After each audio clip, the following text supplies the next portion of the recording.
পরে যেমন দেখেছি যে গণমানুষের জমায়েত, সেখানে ধর্ম বর্ণ নির্বিশেষে সকল স্তরের মানুষ নেমে এসেছিল। আজকে শুধু শিক্ষার্থীদের অবস্থান কেমন দেখছেন? এটা তো আলহামদুলিল্লাহ, আজকে তো আমাদের যারা কেন্দ্রীয় সমন্বয়ক বাহক যারা আছে তারা কিন্তু ছাত্রদেরকেই ডাক দিয়েছে। সুতরাং আমরা আমাদের পরিবারকে স্টকে রাখতে চাই যে আপনারা স্টকে থাকেন, ঘরে থাকেন, আমাদের দরকার হলে আপনারা চলে আসবেন। আপনি তো দারুণ দারুণ কন্টেন্ট ক্রিয়েশন করেন, যদি স্বৈরাচার সরকার পতন না হতো সেক্ষেত্রে আপনি কি করতেন? গুলির আগায় থাকতাম, গুলির আগায় থাকতাম। কারণ হচ্ছে একদিনই আমি মাঠে নেমে আন্দোলন করতে পারছি। 16 জুলাই বরিশাল বিশ্ববিদ্যালয়ের সামনে বসে ছি আছি না লজ্জায় পাচ্ছি না, ওই এক স্লোগান দিয়ে আমাকে আর আমি থাকতে পারি নাই। তো উনি থাকলে শুধু নট অনলি অনেক মানুষের পৃথিবীতে থাকতো না। আল্লাহ সব কিছু জানেন, যার জন্যই আসলে উনি থাকতে পারেন নাই। আমরা তো কোনো মানুষের গুলি চালাই নাই, আমরা তো কোনো মানুষের গলা টিপে ধরি নাই। গণতন্ত্র তারা আমাদের বোনদেরকে মেরেছে, ভাইদেরকে গুলি করেছে, হাত করেছে। আমরা তো আর শেখ হাসিনার ছেলে মেয়েকে গিয়ে মারধর করি নাই, আমাদেরকে মারধর করছে। তো আল্লাহ উত্তম বিচারই করছে, বাংলাদেশ সুন্দর হবে। আজকে ঘোষণাপত্র হতে যাচ্ছে, কি মনে হচ্ছে? আমি তো আসলে দেশের জন্য কথা বলি,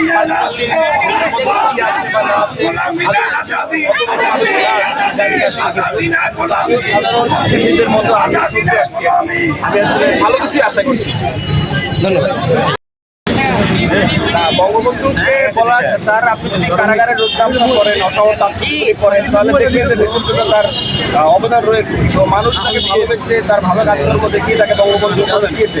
এখন লেটমি ফিনিশ, হ্যাঁ।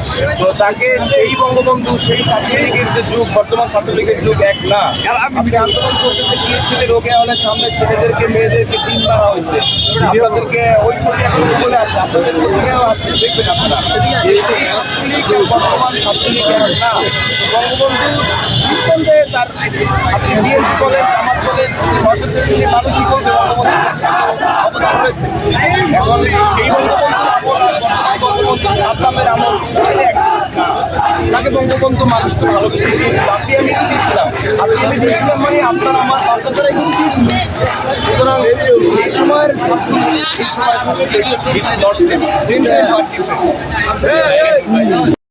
প্রয়োজন হয়, সেটা বুদ্ধ বসে হোক, মাঝারি বয়স হোক, আমি দেশের জন্য অলওয়েজ প্রস্তুত।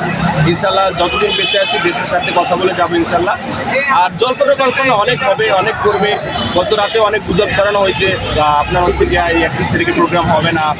আবার কেউ কেউ হচ্ছে হারপিক খেয়েও অনেক কথা বলছে যে ছেলেপেলেকে টাকা খাইয়ে তারপর আনা হবে। দেখেন হাজার হাজার মানুষজন আসতেছে, দেশের সাথে আসতেছে, দেশের সাথে আসবে। এই জেনারেশনকে কোনোভাবে আটকে রাখা যাবে না। এই জেনারেশন এই দেশকে অসম্ভব ভালোবাসে, সুতরাং এই দেশ এগিয়ে যাবে ইনশাআল্লাহ। আজকে সকালবেলা একটা ঘটনা ঘটেছে, খুলনা থেকে যারা আসতেছিল তাদের গাড়ির উপরে হামলা হয়েছে। অনেক জায়গায় হচ্ছে ফেসবুকে পোস্ট দেখলাম যে গোপালগঞ্জে খুলনা থেকে শিক্ষার্থীরা হামলা হয়েছে। এটা ভাই মানে কত পার্সেন্ট লজ্জাজনক আসলে এটা বলে অপেক্ষা রাখে না। তারা আমাদের ভাইদেরকে হত্যা করেছে, গুম করেছে এবং তাদের নেতা দেশ ছেড়ে পালাইছে। হাসিনা বঙ্গবন্ধুর কন্যা, সে বাংলাদেশের রাজকন্যা হয়ে থাকবে, কারণ বঙ্গবন্ধুতে দেশের জন্য অধিকার তার অবদান আছে। সেখানে যদি তাদেরকে পালাইয়ে যাইতে হয় তাহলে তারা কি পরিমাণ বিহেভ করছে। তারা মানুষকে খুন করেছে, গুম করেছে, হত্যা করেছে, স্টুডেন্টদের পুলিশ দিয়ে মুখ চেপে ধরেছে।